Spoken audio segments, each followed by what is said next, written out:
I used to think that giving up was a sign of weakness, but now I understand the strength that it takes to give up and start anew.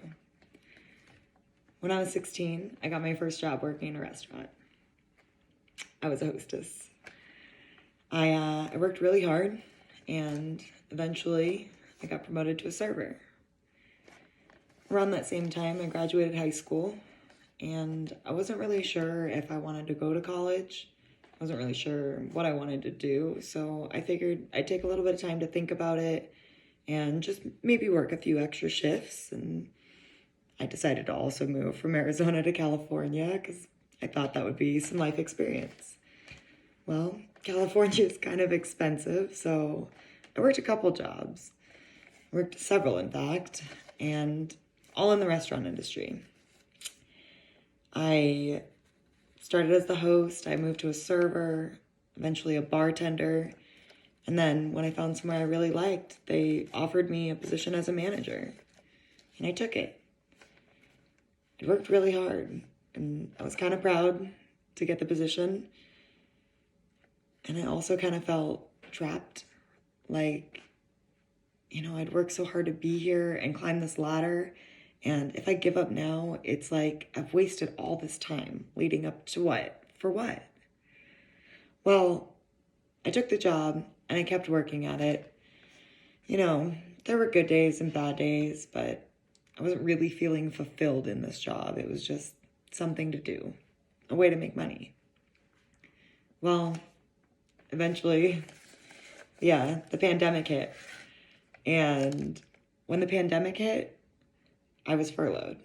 I was laid off of work until we were going to reopen. Like a lot of restaurants, we closed down.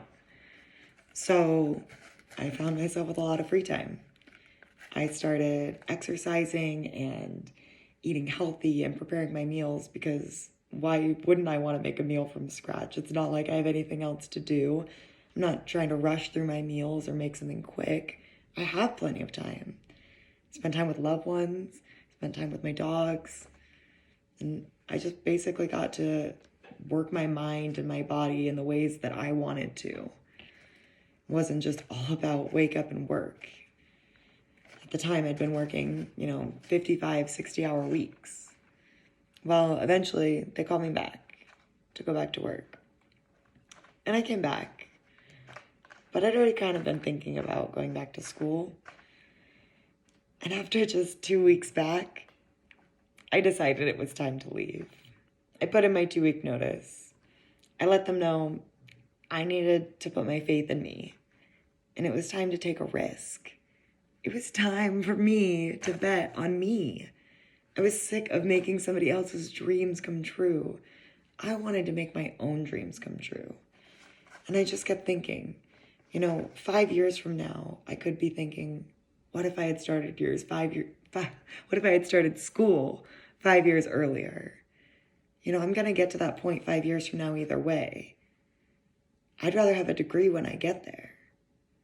So this is me, starting my journey here and letting you guys know it is never too late to quit what you're doing and do what makes you happy. Bet on yourself.